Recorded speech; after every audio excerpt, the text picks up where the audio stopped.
Hello dear students. आज हम लोग बिहार बोर्ड के 10वीं के संस्कृत विषय के पहले अध्याय मंगलम को आज जानेंगे। पहला अध्याय जिसका नाम है मंगलम, इसके बारे में आप देखेंगे। इसका जो परिचय दिया गया है ये आप परिचय जरूर जान लेंगे, क्योंकि परिचय से भी प्रश्न आते हैं। यहाँ पे आप देख रहे हैं दिया हुआ है उपनिषदः वैदिकवाङ्मयस्य अन्तिमे भागे दर्शनशास्त्रस्य सिद्धान्तान् प्रकटयन्ति। अर्थात उपनिषद जो कि वैदिक वाङ्मय का अंतिम भाग है, जो दर्शन शास्त्र के सिद्धांत को प्रकट करता है। अब यहाँ सर्वत्र परम पुरुषस्य परमात्मनः महिमा प्रधानतया गीयते। सर्वत्र सभी जगह परम पुरुष परमात्मा की महिमा को प्रधानता से गाया जाता है। आगे है तेन परमात्मना जगत व्याप्त अनुशासितम च अस्ति। वह परमात्मा इस जगत संसार में सभी जगह पे व्याप्त है, अर्थात मौजूद है। स एव सर्वेषां तपसां परमं लक्ष्यम। सभी का यह एकमात्र लक्ष्य होता है उस परम पिता को प्राप्त करना। अस्मिन् पाठे परम आत्मपरा उपनिषदां पद्यात्मका पंचमंत्रा संकलिताः सन्ति। अस्मिन् पाठे, पाठे अस्मिन्, इस पाठ में परमात्मा से संबंधित उपनिषद के पद्य के रूप में 5 मंत्र यहाँ पे लिए गए हैं। ये हमारा परिचय था। इस परिचय को आप ध्यान में रखेंगे। ये हमारा परिचय हो गया है इस अध्याय से संबंधित। अब हम लोग बढ़ते हैं पहले श्लोक। देखिए पहला श्लोक है हिरण्मयेन पात्रेण सत्ते अस्य अपीहितं मुखम् तत्त्वं पुषन् अपाविर्णु सत्ते धर्माय दृष्टये। यह जो हमारा श्लोक है वो ईशावास्य उपनिषद से लिया गया है। अब इसके अर्थ को समझने से पहले इसका अन्वय, जो कि अध्याय के अंत में दिया रहता है, उससे हम समझते हैं इसके अन्वय को। देखिए यहाँ पे अन्वय दिया गया है कि हे पुषन, पुषन का अर्थ होता है सूर्य देवता। सत्यस्य मुखम हिरण्मयेन पात्रेण अपीहितम। सत्य का मुख हिरण्मय अर्थात सोने जैसे, सोना की तरह जो चमकने वाला पात्र, अर्थात एक कह सकते हैं कि परत।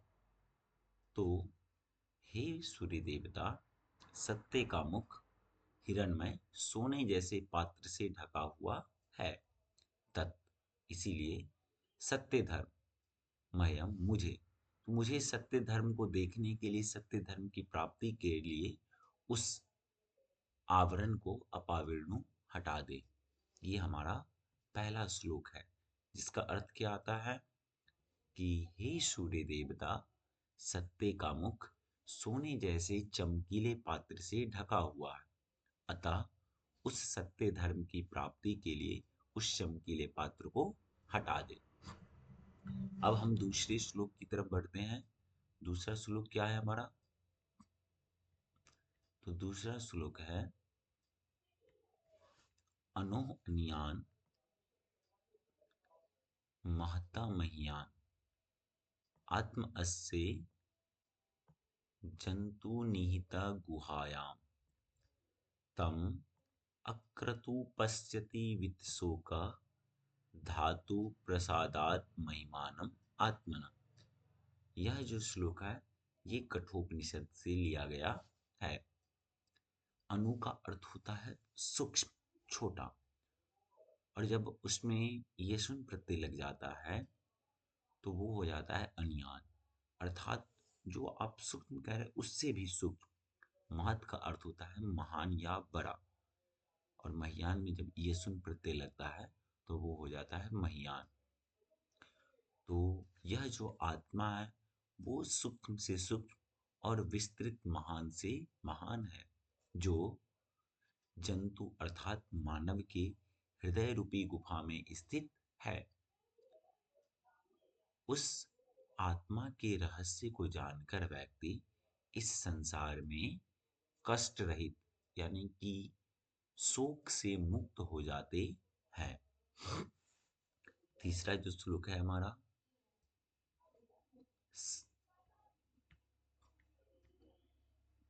सत्यमेव जयते न अनृतम सत्येन पंथा वित्तः देवयान येन आक्रमन्ति ऋष्या हि आप्तकामा यत्र तत् सत्यस्य परम निधानम। यह जो श्लोक है मुंडको उपनिषद से लिया गया है। अब ये जो श्लोक है वो हमें क्या अर्थ होता है? तो ये श्लोक कहता है सदैव सत्य की जीत होती है असत्य की नहीं। सत्यमेव जयते, सदैव सत्य की जीत होती है, न अनृतम, असत्य की नहीं। सत्येन पंथा, सत्य का पथ रास्ता, देवता अर्थात ईश्वर को प्राप्त करने वाला होता है। मोक्ष की इच्छा रखने वाले पुरुष भी इसी रास्ते पे चलकर उस परमात्मा, उस श्रेष्ठ स्थान को प्राप्त करते हैं। इसके अलावा कोई दूसरा रास्ता नहीं है जिससे कि आप उस परमात्मा तक पहुंच सकते हैं। चौथा श्लोक, यथा नद्या सयन्दमाना समुद्रे अस्तम गच्छन्ति नाम रूपे विहाय तथा विद्वान नाम रूपाद विमुक्ता परात् परम पुरुषम उपैति दिव्यम। यह भी मुंडको उपनिषद से लिया गया है। तो ये क्या कहता है, यथा जैसे, जिस प्रकार नदियां अपने नाम और रूप को छोड़कर समुद्र में जा मिलती हैं। आप जानते हैं कि जब तक नदियां समुद्र में नहीं जाती है तब तक वो गंगा है, यमुना है, सरस्वती है, गंडक है, कावेरी है, गोदावरी। लेकिन जब वो सभी नदियां समुद्र में चली जाती है तो अब उनके नाम का कोई अस्तित्व, उनके रूप का कोई अस्तित्व नहीं रहता है। तो कहता है कि जिस प्रकार नदियां अपने नाम और रूप को छोड़कर समुद्र में जा मिलती है, ठीक उसी प्रकार विद्वान पुरुष अपने नाम और रूप से मुक्त होकर उस ईश्वर की भक्ति में लीन हो जाते हैं। अब इस अध्याय के आखिरी श्लोक, वेद अहम एतम पुरुषम महांतम आदित्य वर्ण तमसः परस्तात् तम एव विदित्वाति मृत्युम एति न अन्य पंथा विद्यते ऐनाय। ये श्वेता सतर उपनिषद से लिया गया है। क्या कहते हैं कि अज्ञानता रूपी अंधकार को नष्ट करने वाले उस ईश्वर को मैं जानता हूँ। आप जानते हैं अंधकार आदित्य अर्थात सूर्य से ही दूर होता है। तो उस अज्ञानता रूपी अंधकार को दूर करने वाले उस ईश्वर को मैं जानता हूँ। उस ईश्वर को जान कर के ही व्यक्ति इस संसार में जन्म और मृत्यु के चक्र से मुक्त हो जाते हैं। इसके अलावा जन्म और मृत्यु से मुक्त होने का कोई दूसरा मार्ग नहीं है।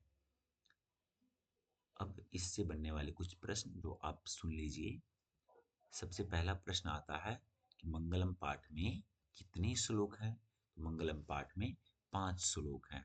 मंगलम पाठ कहाँ से लिया गया है? तो मंगलम पाठ उपनिषद से लिया गया है। सत्य का मुख किससे ढका हुआ है? सोने जैसे चमकीले पात्र से या हिरणमय पात्र से। ठीक है। छोटा से छोटा क्या है? आत्मा। महान से महान क्या है? आत्मा। सदैव किसकी जीत होती है? सत्य की जीत होती है। किसकी जीत नहीं होती है? असत्य की। कौन अपने नाम और रूप को छोड़कर समुद्र में जा मिलती हैं? तो नदियां। अब आपसे प्रश्न कहेगा कि आत्मा के स्वरूप का वर्णन करे। तो यह आत्मा छोटा से छोटा और महान से महान है, जो मानव के हृदय रूपी गुफा में स्थित है। इस आत्मा के रहस्य को जानकर व्यक्ति संसार में कष्ट रहित हो जाते हैं। नदियां और विद्वान में क्या समानता है? तो जिस प्रकार नदियां अपने नाम और रूप को छोड़कर समुद्र में जा मिलती है, ठीक उसी प्रकार विद्वान पुरुष अपने नाम और रूप को छोड़कर ईश्वर की भक्ति में लीन हो जाते